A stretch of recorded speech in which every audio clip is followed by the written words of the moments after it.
こんにちは。鉄道模型オタクマイクです。よろしくお願いします。私の趣味は鉄道模型ジオラマを作ることです。今日は私の鉄道模型ジオラマを紹介します。マイクさん、鉄道模型ありがとうございました。素晴らしかったです。ありがとうございます。はい。私の趣味です。素晴らしいですうんうん。ね。じゃあジオラマを作るきっかけは何だったんですか？子供の頃の趣味うん。は、鉄道模型ジオラマを作ることでした。うん。20代、30代のうん。時は、仕事で忙しくてできませんでしたが、うん。40歳ぐらい、また作り始めました。ああ、そうなんですね。すうんうん。ごい。はいはい。どのぐらいお金かかったんですか？このジェラマは作り始めたのは2019年ぐらいうからです。ん。プラスチックの模型や景うん。色はあとても安いでうーん。すね。けど、連車は全部で10万円ぐらいうと思います。ーん。いいですね。いい趣味ですね。作るので一番大変だったのは何ですか？路を作るのは大変です。うー時々ん。大変です。ううん。ーん。模型の街の中で一番気に入っているところは何ですか？農場が一番好きです。うーん。綺麗に仕上がったので、とっても気に入っていますね。うんふん。素晴らしい。ありがとうございました、マイクさん。ありがとうございうます。はい。ん。じゃあマイケルさん、今日 YouTube 参加ありがとうございます。はい、ありがとうございます。よろしはい。くお願いしまよす。ろしくお願いします。マイクさん、自己紹介してもらってもいいですか？うん。はい。はじめまして。マイキー・ペネットです。よろしくお願いします。よろしくお願いしあます。はい。私はアメリカ人ですが、今、沖縄に住んでいます。前の仕事は、コミュニケーションズエンジニアでした。今、退職しました。うん。いいですね。日本は何が好きですか？日本はとても安全国ですね。うん。うん、沖縄の人たちはとても優しい人ですね。妻と喜んでいます。うん、よかったです。How did you actually exercise in everyday life? I'm always showing my train set to people, う giving them an ん。introduction.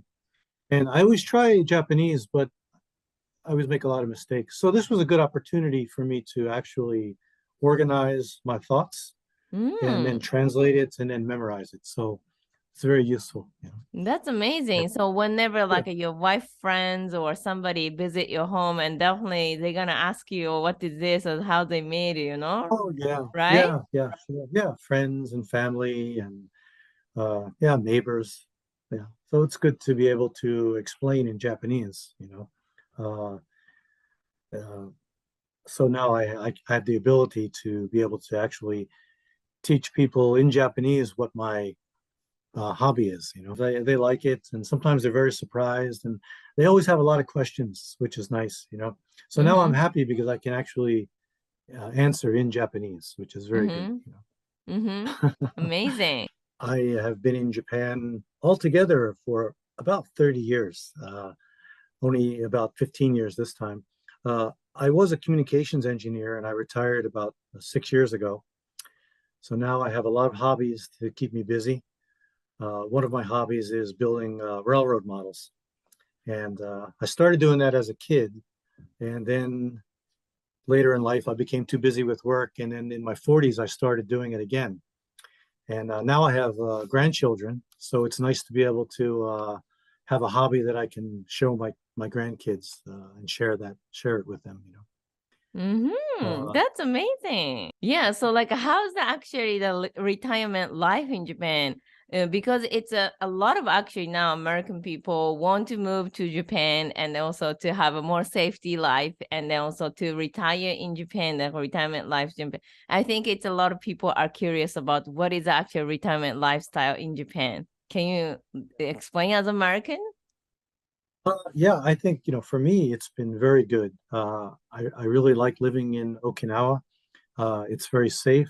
It's not expensive. I mean, some people say Japan is so expensive, but if you try to live like an American in Japan, I think it will be expensive. But as long as you're willing to live in a Japanese home, you can eat some American food, but you can't eat steak every day, of course. But but it's been really good, and it's a very safe place to live. That's one reason I stayed here. It was a good place for my kids to grow up. They got a good education, and my kids are bilingual, and uh, and I'm trying to be bilingual. It's not easy, but I'm trying, even at my age. But I really like Japan. It's a good place to live. Amazing. Especially, you're encouraging others because it's a lot of people, oh, I'm already 40 or 50, maybe it's too late to study Japanese, but you actually really made a lot of progress with your age. So I'm sure you're encouraging others. What do you think about it? When I decided to retire in Japan, I made the decision that I had to learn to speak Japanese. And so I've been going to school, for the past few years. With COVID, it made it difficult because my Japanese school actually closed because of COVID. So I had to study on my own at home. And then a few months ago, of course, I found this school, which has been really good. I've learned a lot. And I think practice is very important. Uh, one problem when you're my age and you're retired, you don't have a lot of friends. You don't have a lot of opportunity to speak Japanese. So you got to go out and look for those opportunities. And I think that's one thing that the school has helped me learn. So I'm trying every day to speak Japanese. So Mm-hmm. gambarimasu. 頑張りましょう. Yeah. So in this our school, so Japan Language Factory, we have a different approach to study the language, not just typical hiragana, katakana, kanji start, and after that, like Right, vocabulary study and then some proficiency test or grammar test. We don't have those actually current like common steps. So, right, but it's right. can you explain like what was your experience before visiting Japan Language Factory? Well, before the Japanese schools I went to, they emphasized reading and passing tests, the JLPT language test. So Mm. everything was geared towards studying the Japanese required to pass the test, which, was good in a way, but it, after 4 or 5 years of studying, I'm still not fluent, because I Mm-hmm. didn't have the actual real world experience. So I think the Japanese language school has kind of helped me learn to practice and to be more outgoing, to use my Japanese, and to study what I need to know for my life. Most of the textbooks I used in the past, they had nothing to do with my life, so I would forget. I would forget the vocabulary the next day. Whereas, this has been a great opportunity. I've practiced in this school studying Japanese that I use every day or frequently. Like about my hobbies, about my travels, about using the train and the bus, uh, the type of Japanese you need in the restaurant and stores. So it's been very useful. Mm-hmm. Amazing. So, like, do you have any message to the people who is maybe already giving up learning Japanese, even they're living in Japan? It's just very difficult to learn Japanese. Yeah, I think you should never give up. If you're going to live in Japan, you really should make every effort to learn Japanese and to go out and speak Japanese. What little practice. Try to make friends. Try to speak to the people in the store, wherever you go, and eventually, it'll get better and better. Uh, uh, I don't think you really need to emphasize the reading and writing because that's very difficult, and I've spent so much time learning just that. But I think it's better if you just get out there and practice and learn the Japanese that you need in your daily life. And especially this is during the master course, you had a personal course as Shinobu. Do you have any message?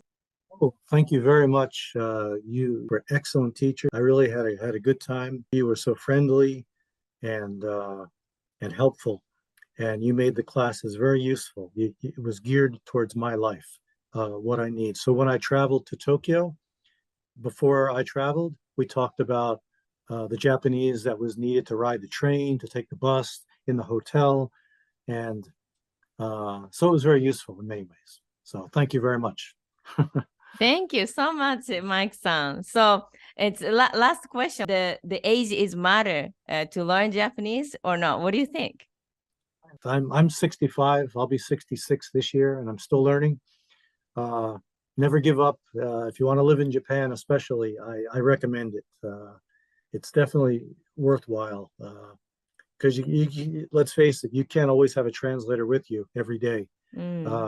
And it's nice to have independence and freedom. And that's the big thing for me.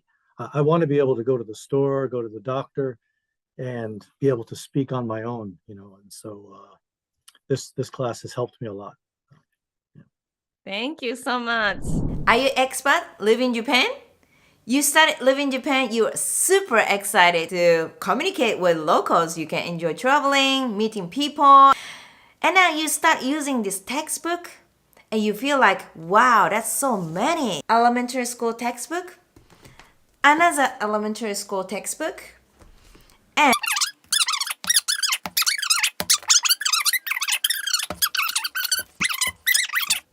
how many hours should you study? Let's think one more time. In order to communicate like a normal guy, you can do everything in the basic everyday life. Should you finish all those textbooks? Otherwise, you won't understand what they're talking. You cannot express yourself, anything. First of all, there are always two ways to learn languages. One is documentational language. The other one is conversational language. It's like, once upon a time, grandmother and grandfather are living somewhere. Or, hey, what's up? How's it going? Which is conversational. What is the most effective way to learn how to speak Japanese? Textbooks can't talk to you, so you cannot improve your listening skill and pronunciation, how to communicate. So why Japanese children can speak Japanese so quickly? Because they are learning conversational Japanese.